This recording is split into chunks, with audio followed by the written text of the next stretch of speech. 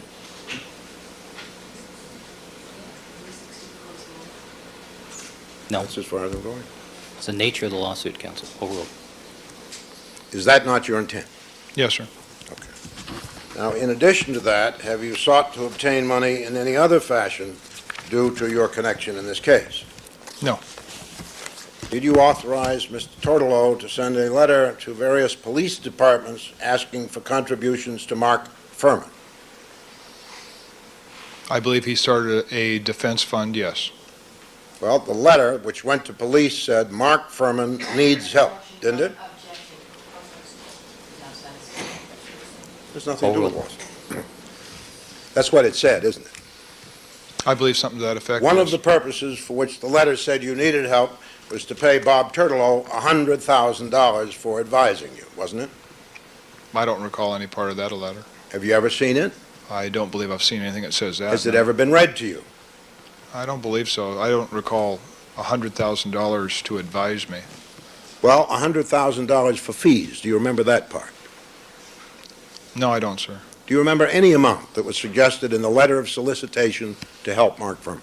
No, but if I could see the letter, I All would right. like to. We'll dig it out for you. Let's turn, if we may, Detective Furman, to the preparation that went into your appearance here last Thursday. Objection, Your Honor. Can we see the letter? Well, I'm asking counsel to dig it out. If we don't have it today, we'll have it in the morning. All right, proceed. Denied. I would like to turn, Detective Furman, to preparation. I believe you said that you had not seen any of the prosecutors or their assistants helping them with this case until 1995. I did not come down to this building for that purpose until this year. That's correct. That was not my question. My question was, how many times have you spent time with any of the prosecutors in this case relating to your testimony? Just in 1995. All right. At no time in all of 1994 did you sit down with any of the prosecutors and talk about what testimony you would give? Before the prelim, I believe, Marcia Clark and Bill Hodgman sat down with me. They asked what happened. I told them. After the prelim? No, not after the prelim. Okay. Did you get a transcript of your testimony at the prelim, the one that you are seeing in front of you at this moment? Yes, sir. When did you first get that? I believe that was in 1994. And can you tell me when? No. Well, was it close to the end of the prelim, or close to the end of the year, or somewhere in between? I'd probably say somewhere in between. September? I don't know, sir. Somewhere in between. Could possibly, yes. Did you read in the paper this summer that this trial was scheduled to begin on September 19th? I don't recall, no. You didn't pay attention to the Simpson case in the newspaper? I don't read the newspaper. Don't read the newspaper. Watch TV? About this case? Not much, sir. Listen to the radio? Yes. About this case? About this case, it's kind of hard to avoid it. Okay. Now, that being the case, may we assume that you knew that the trial date had been fixed by law, 60 days from the date of arraignment, or September 19th? I don't have any personal recollection of that, but I'll agree with it. Did you feel any need to refresh your recollection as to the story you had told at the prelim during the summer of 1994 and after the prelim? Sustained. Rephrase the question. Okay. Do you have a recollection of reading your testimony prior to September 19th? No, I don't recall, sir. Have you viewed the videotape of the Mark Furman testimony of July 5th and 6th, 1994, at any time? At no time.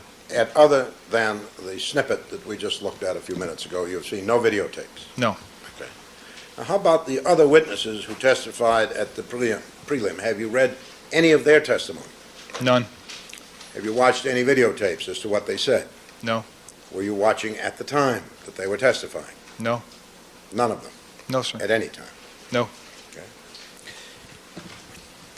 How many times would you say you have read that transcript that's before you? My transcript I probably read through once when I received it, and then certain areas back and forth a few times, I'd say 2 or 3 times. How many times have you been through it, page by page, with one or more of the prosecutors? Through my transcript? Mhm. Never. Never. Have you discussed the contents of your testimony at the prelim with any of the prosecutors? Yes, sir. How many times did you do that?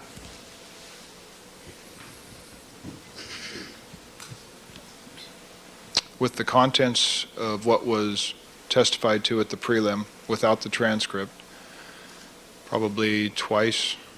With whom? Marcia Clark and Chris Darden. Were they both present on each of these occasions? No, it was separate. Once with one, once with the other? Yes, sir. Was there some question at that time as to who was going to handle you as a witness? Objection. Irrelevant. Sustained. Although I don't need it from 3 lawyers at the same time.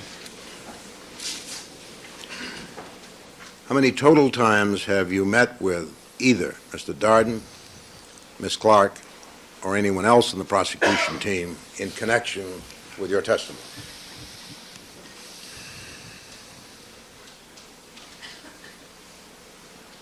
Seven or 8 times. 7 or 8. Beginning when and ending when? It will be various times this year, probably mostly within the last month and a half. Okay. And when would you do that, in the evening or on the weekend? Oh, sometimes it was in the late afternoon or evening, and it might be in the weekend. Were all of those meetings in this building? Yes. Okay. And were they all in the offices of the prosecutors? Not always in the office, no. Where else did you meet? We met once in the grand jury room. Was that to simulate the environment of a courtroom? I'm not sure if it was that or just the availability of a forum-type setting. How many times have you testified in court since you became a police officer? A couple 100 times, I'm sure. Hundreds? Yes. Okay. Did you ever testify as a military policeman before a court-martial? Yes. How many times? Twice, I believe. Would you say that you are a fairly experienced witness? I think I've testified numerous times, yes, sir. How many of the cases in which you've testified have dealt with homicide? Whether you were a patrolman or detective is irrelevant, just the subject matter. Dozens. Dozens? Yes. Okay. In how many of those cases were you given preparatory assistance prior to your testimony in a grand jury room, if you can remember?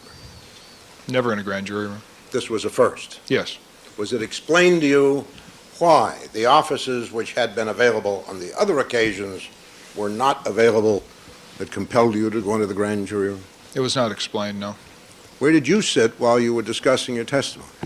I believe it would have been in the witness chair to the right of the foreman. You were sitting in the witness chair. Yes, Might we say that that was practicing? yes. You've never before prepared to testify for a case by going in a courtroom and sitting in the witness chair, have you? I don't recall doing that, no. But as you told us at the very outset of your testimony, this, Detective Furman, is a special case, is it not? I think it was an important case. The word special case, I haven't heard that. Didn't you say that people were more concerned with things other than the evidence than they were with the evidence, and that set it apart from the other cases, or words to that effect? Yes, Okay. As a result of that, we learned you had some special sessions with some prosecutors, I take it, other than Miss Clark and Mr. Darden.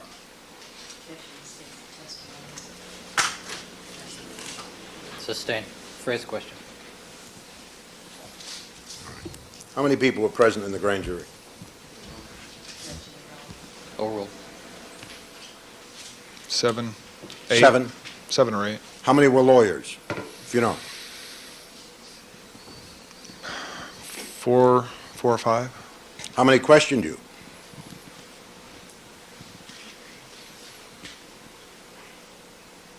There was a lot of discussion going on between them. How many questioned you, Detective Furman? I'm trying to get to that, sir. Okay.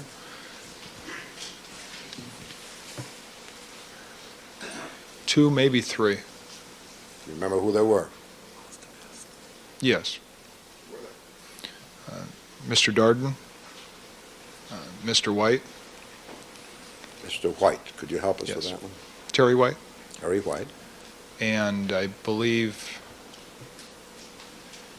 Mr. Yokelson. Now, with these questions, how long did each one spend with you? Can you help us with that? Oh, it was very brief.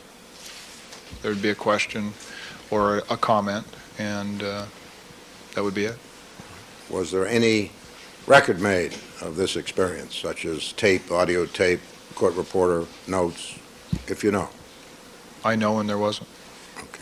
Was a script prepared to assist you in delivering your testimony? No. Have you seen any script in this case?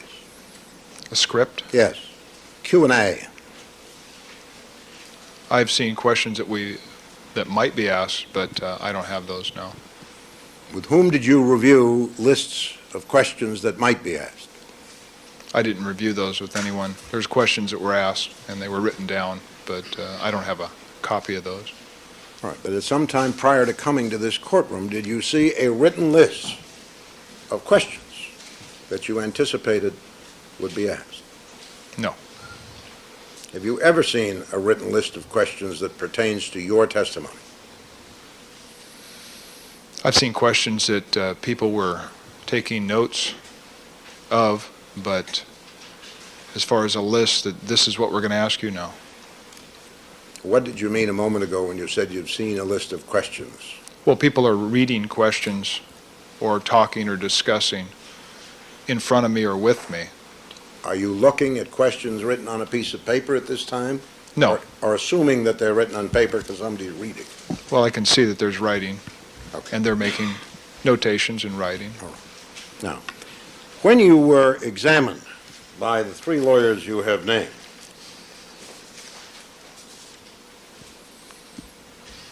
what was the nature of their question? Cross-examination.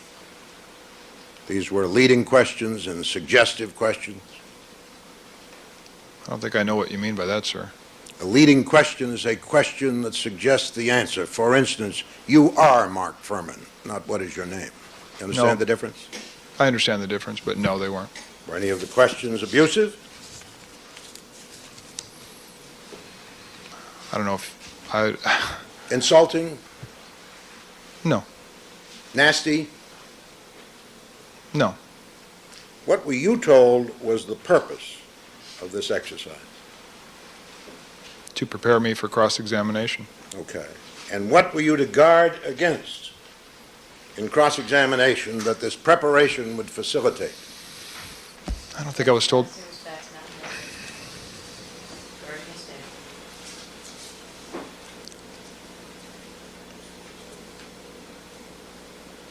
Sustained. Were the questions that were being put to you as simulated cross-examination, in your mind, an attempt to assist in preparing you to withstand a real cross-examination? No. I think there are areas and questions that have probably never been asked most detectives or policemen. Can you give me an example? No, I can't. Can you think of any language that was used in those questions that some might find offensive, Detective Furman? No. None? No. Can you remember even one of the questions that these three lawyers put to you? No, I do not, sir. Not a single one? No. May we then assume that you did not profit by the experience of preparation for cross-examination? I don't think it was very productive, no.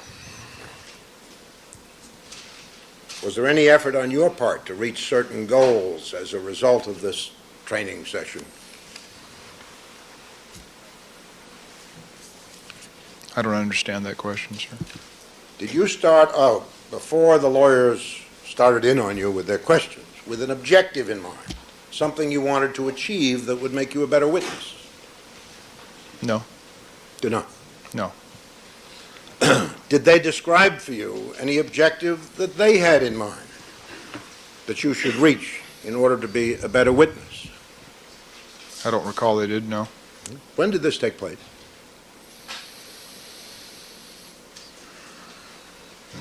A few weeks ago. What day of the week?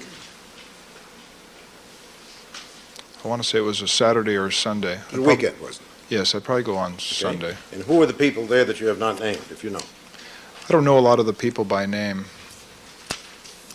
Can you classify them?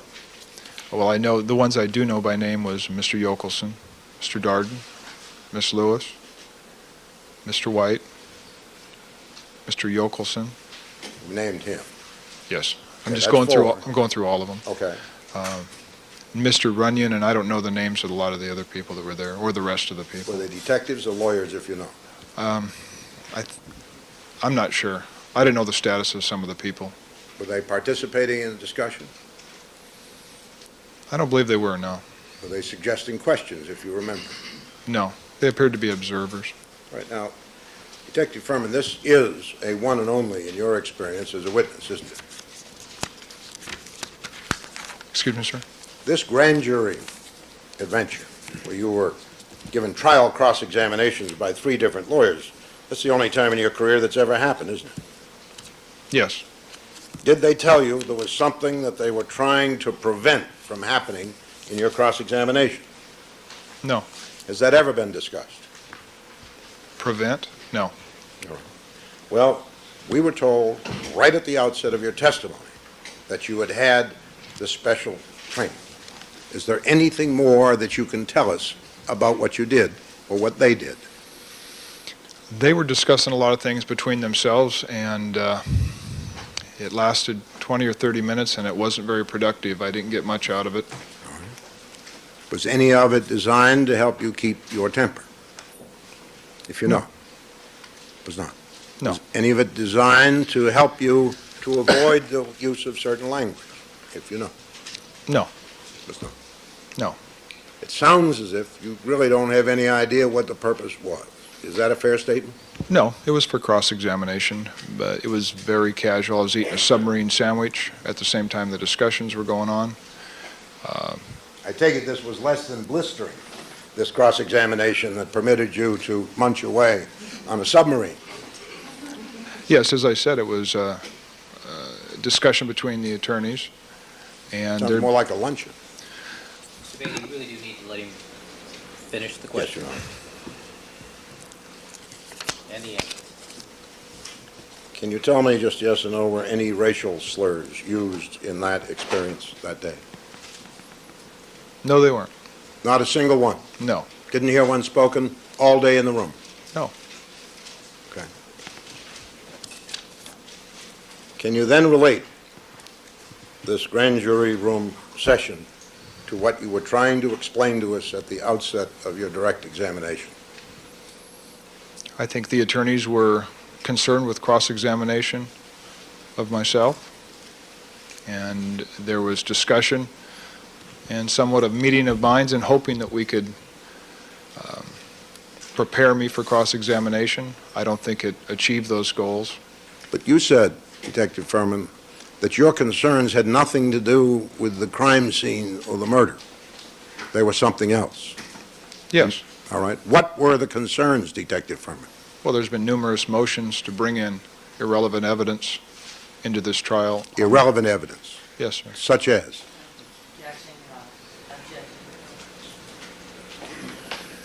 Sorry, I was trying to communicate with my clerk there. Hold on. Overruled. What irrelevant evidence was going to be brought into the trial that you were preparing for? Approach with sidebar, please.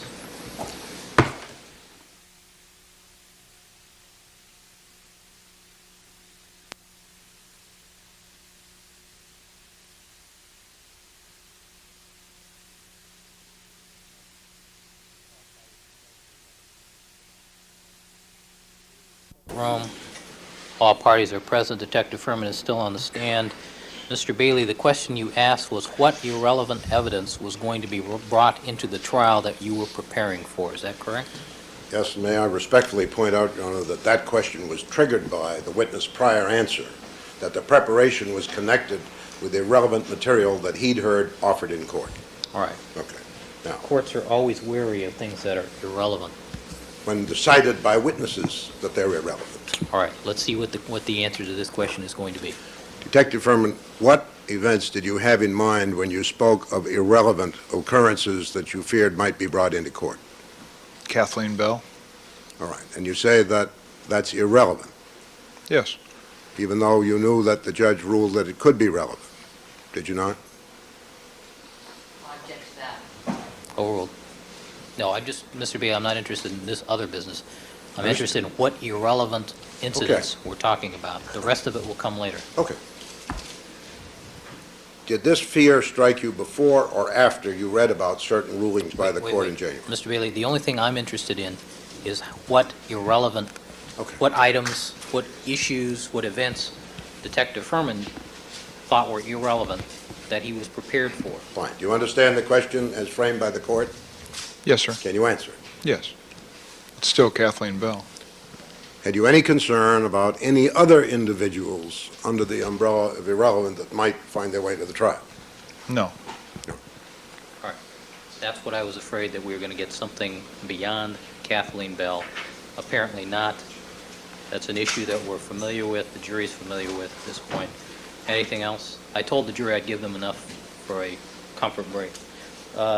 Deputy, why don't you check and see if they're available?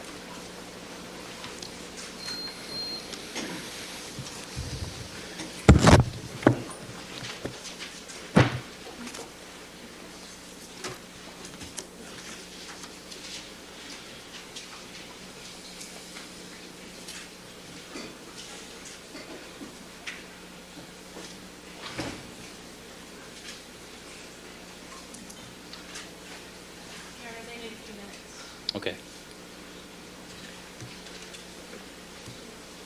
Go ahead and take a stretch if you like.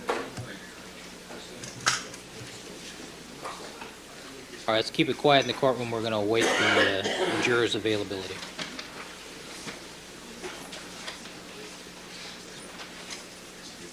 But go ahead and stand and stretch if you like.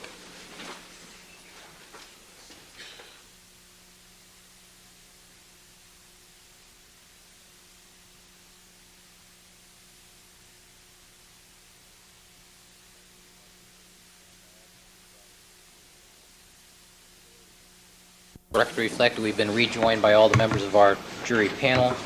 Mr. Bailey, you may continue. Thank you, Your Honor. Detective Furman, when you said earlier that you were concerned about matters that you viewed as irrelevant, would you tell the court specifically which person you had in mind, which incident? Yes, Kathleen Bell. Okay. Now, are you telling us then, and did you know prior to this trial of any other claims that were made against you of a type similar to Kathleen Bell, prior to taking the witness stand? What's the objection? Or you can answer that question yes or no. Just yes or no is all I want. Yes. You did, okay. But was Kathleen Bell the focus of your concern? Yes. And were the questions that were put to you by two prosecutors focused on the Kathleen Bell problem? Yes, I believe so. Two of these prosecutors prosecuted Rodney King, didn't they? I did not know that until I was You did not know told. that? Wait.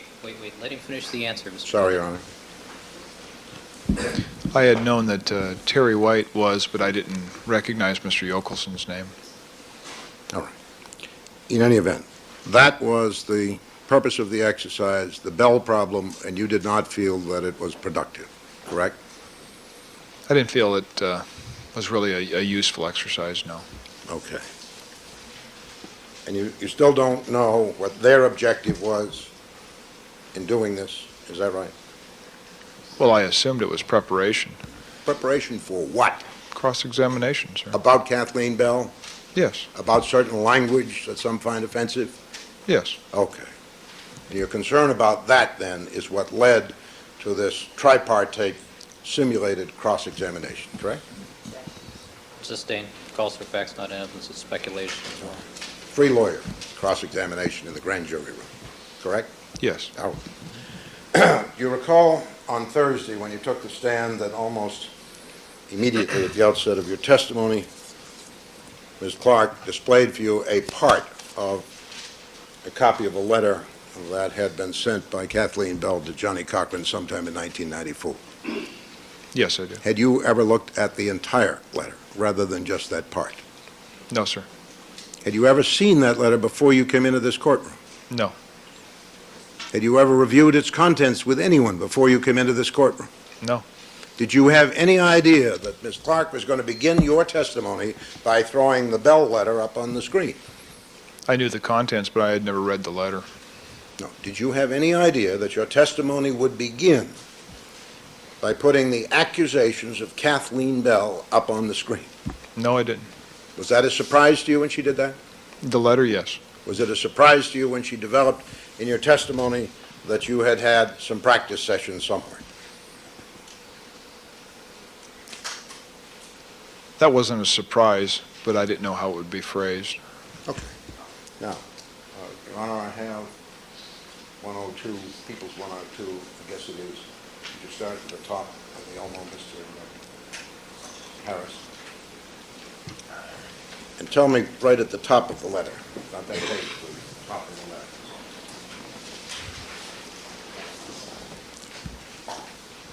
What are these items that are on there, Mr. Harris? Right. Your Honor, a voice concerned about a certain subject. All right. Very well. All right, right at the top, please. Begins, dear Mr. Cochran.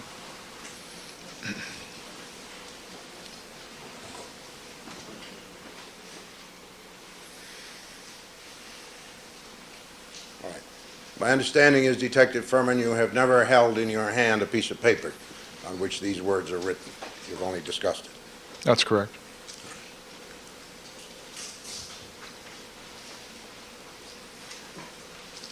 Now, you notice in the second paragraph, it says that the author glanced up at the television and was quite shocked to see that Officer Furman was the man that I had the misfortune of meeting.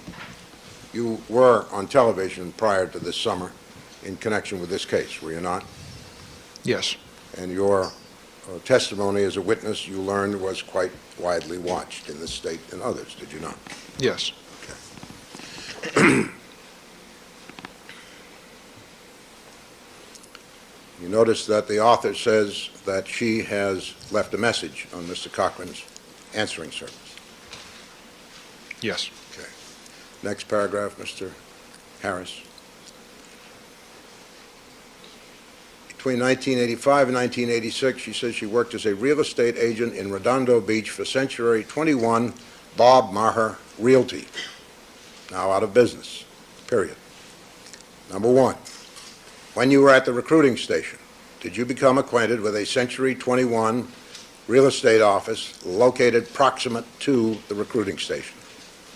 Did I become... Familiar with the fact that there was such an office? I think there was one on the second floor, yes.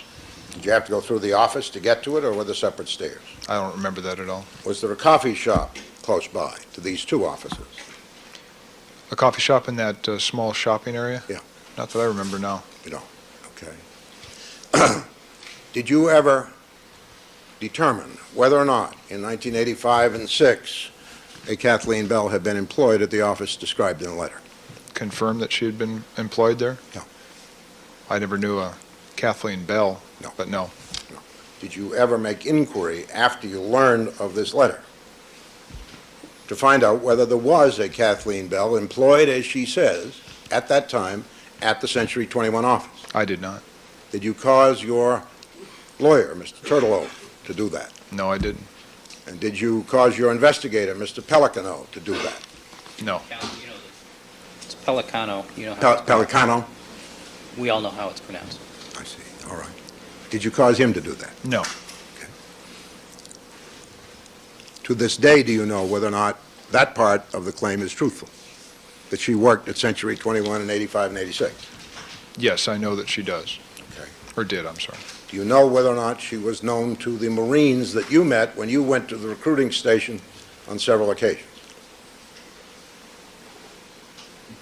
Then or now? Do you now know? Yes.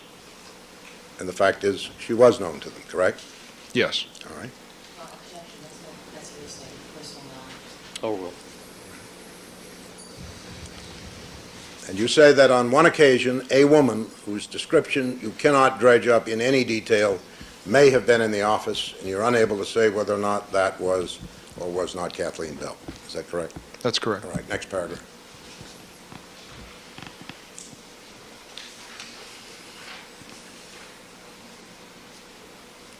At the top, please.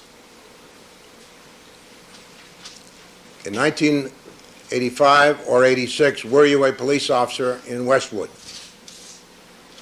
I worked the footbeat, yes. In Westwood, yes. So that if she heard you say that, that was the truth. Correct?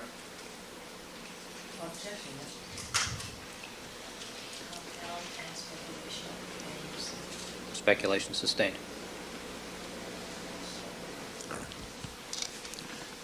Were you a person who, while in the Marine Corps, had been in some kind of special division?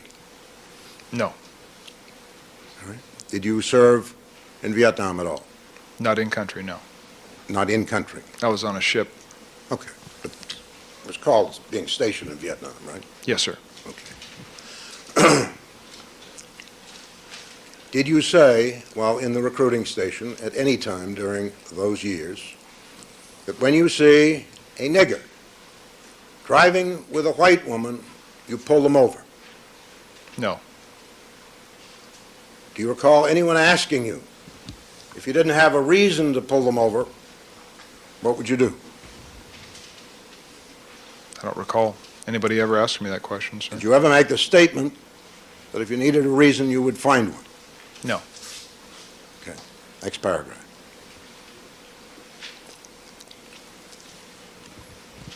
Did you say at any time in that recruiting station, in the presence of any female, including Kathleen Bell, that you would like nothing more than to see all niggers gathered together and killed? No.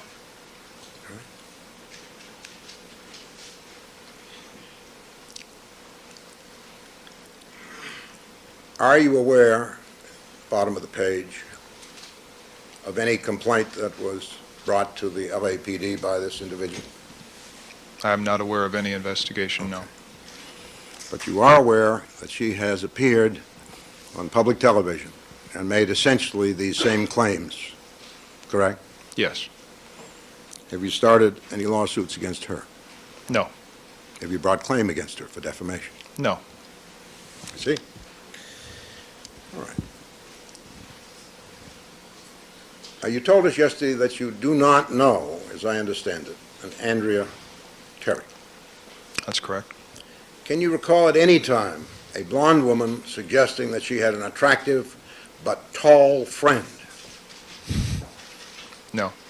Do you recall at any time in the presence of Joe Foss being asked by a woman if you were interested in a date? No. that never happened that you can recall? No.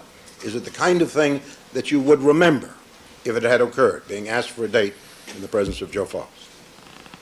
I think in the presence of anybody, if I was interested in the woman or it went farther than that, I think I would probably remember it. Let's assume you weren't interested. Said, hey, you're not my type. Brushed her off. Would you remember being invited on a date if it had happened there?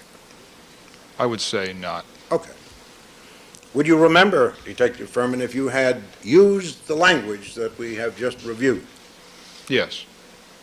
That is important enough language to you so that it would impress itself on your memory, as did the meeting with the Simpsons in '85. Is that correct? Yes, sir.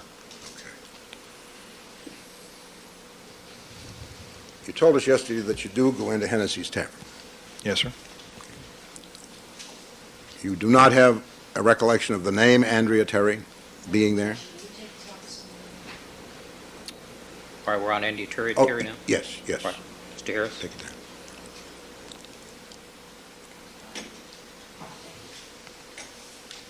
You don't remember the name Andrea Terry, a woman over 6 feet high, or a woman in the company of someone you now know to be Kathleen Bell? No, I do not. Did you have a conversation in '85 and '86 in Hennessy's Tavern with a tall woman wherein you said that black men who have white women in their company are violating an act of nature, No. and that you would arrest them whenever you saw that occur? No. That did not occur at any time. No. And is that the kind of language or expression, Detective Furman, that you would remember clearly if those statements had been made? Yes. So as of the moment, you would say that if either Kathleen Bell or Andrea Terry claims that you made those statements, that would necessarily be false. Yes. And that if Joe Foss, the Marine, says that he in fact introduced you to Kathleen Bell outside the recruiting station as she emerged from a coffee shop, and that the two of you talked about a date, that would necessarily be false. That's correct.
Document we were discussing that you sent for some time ago of an in-camera nature. If you have it on the bench, I can't locate mine, maybe we could approach. I have a question about it. All right, why don't you approach without the court reporter, please? I'm sorry.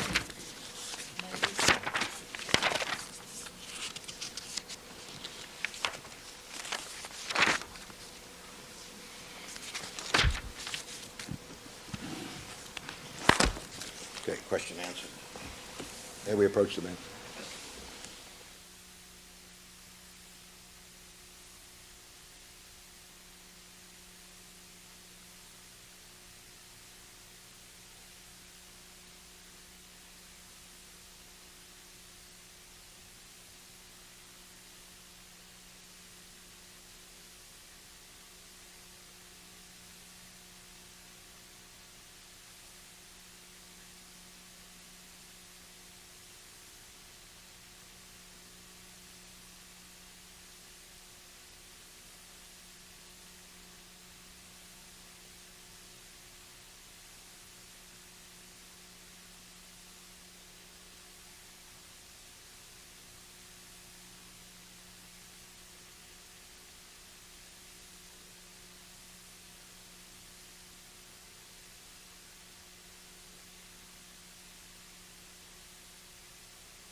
All right, ladies and gentlemen, we're going to take our recess for the afternoon at this time. Please remember my admonitions to you. Don't discuss the case amongst yourselves. Don't form any opinions about the case.